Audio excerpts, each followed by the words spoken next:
I remember the first time a game developer from Blizzard messaged me because he was a fan of the channel. And I couldn't believe it. I verified his authenticity. Turns out the guy was legit. So then we started talking, and I was like, man, why don't you guys make like a really cool StarCraft game that would have this feature and that feature?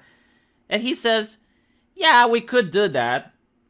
Or we could make a StarCraft-themed pinball machine and sell it to China, and we can make more money by investing less. And it seems that he was right. This is pretty much why you see so few AAA games coming out. I mean, when I was younger, I remember every single month there were like 2-3 AAA games coming out, and there was a lot of things to choose from. There was a lot of competition. There was a lot of innovation. And now you don't get to see that anymore. Now you get 7, maybe 8 major titles coming out every year.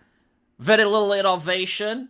And why is that? Because most of it is taken by the mobile market. Mobile market is incredibly profitable, and you can look here at Diablo Immortal, a game that is universally hated.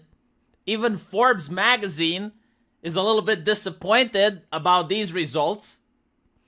It's a game that's paid to win. It's literally everything wrong that the community doesn't appreciate going on for it. It's got Microtransactions. It's got psychological ways to keep people playing and keep donating. Like, it makes like slots machines when you purchase stuff in it, just to signal to that lizard brain that you need to spend more money to the company. And everyone didn't like it. On top of that, it's from Blizzard, a very controversial corporation nowadays.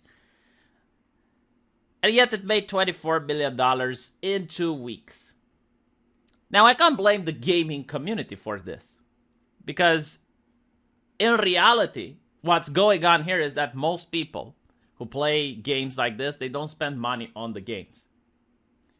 But you don't need most people. You only need a couple of very dedicated, very money-happy people, and they're going to spend the big chunk of it. In other words, these gaming companies, they're not going for fish, they're going for whales. You can notice this as well when you go to a live streamer, a VTuber, or an Ushikushi lady that's on Twitch. You will notice that most people don't give super chats, most people don't donate, but there are a couple that do donate. And if you were to add up the top donators, you would see that they are spending a lot of money every year. And those are the type of people that have like an addiction, like they feel the need to keep giving money. And it's the same with video games that require microtransactions. I think there's also a type of people that have an addiction problem.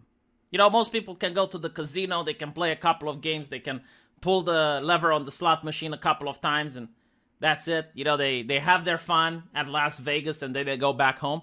But there's other people that literally can't do that. It's an addiction. They have to come back every single day, and they keep pumping money into it. This is probably what's happening here. There's a lot of people that keep pumping money into these games. And unfortunately, while that happens, I don't think we're going to see a renaissance in the AAA gaming industry. Because all the money right now is to make mobile games. There's no reason to invest a lot in making computer games when they're not that financially profitable. Again, 24 million in 2 weeks. In 2 weeks, can you imagine just how much that is? Obviously, I don't think it's sustainable, but it is probably going to at least give back the investment they have put into this game. Now, you may say, oh, well, it's from Asia, right? Because a lot of Chinese just can't help themselves, and they're the ones that like donating money to microtransactions. That's not true. Apparently, it's not just that it's a hit in Asia. Now, in the US, this is catching on. And 43% of the people that donated money for microtransactions are from the US. 23% from South Korea, 8% from Japan, 9% from Germany and Canada combined. So most of the money that comes from Diablo Immortal is actually from the Western market. So while Blizzard may be happy with the fact that they made $24 billion to a game that they probably didn't invest this much, take into account that it's not that big of a number. As this article actually says, there are other games like Honor of Kings, which made $268 million in a month. And PUBG Mobile made $206 million. Genshin Impact did $99.7.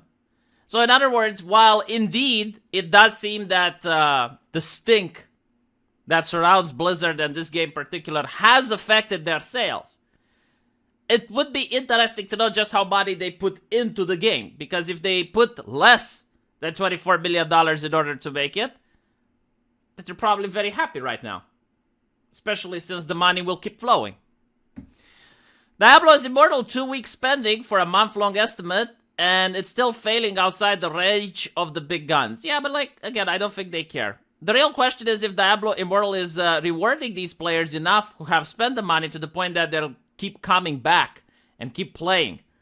I've argued before that return on investment for spending in Diablo Immortal is far below other games. Blizzard has already committed to the notion that Diablo 4 will not have the same kind of microtransactions as Immortal. Oh my fucking god. I didn't even think about this.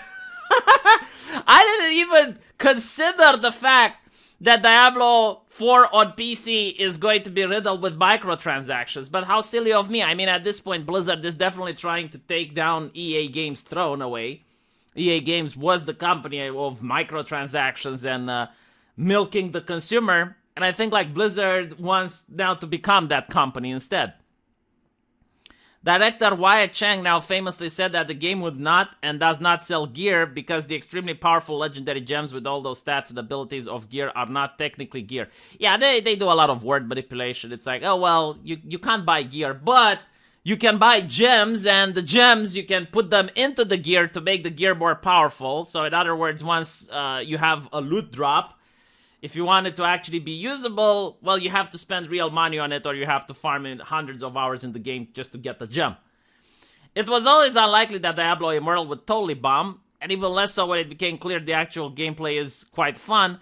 But despite this initial haul, it remains to be seen how it does in the long term, and if the fresh damage to Blizzard's reputation is lasting. I mean, regarding Blizzard's reputation, less people are probably going to play their AAA titles. But the main problem is that they can just make mobile games rather than trying to improve and trying to clear their reputation and make good games again. They can just spend money, make a couple of shite on the phone, and get their investment back. I mean, again, you know, maybe 24 million is not as big as 200. Still a lot of money for a game that's as simple as this. Probably didn't even have that much money invested into it. I tried looking to see how much making Diablo Immortal costed the company. I couldn't find it. So if you guys can find out a link to how much Diablo Immortal cost to make, I'd like it without the marketing, like without how much they paid to promote it, just the actual game. I'd love to see the numbers.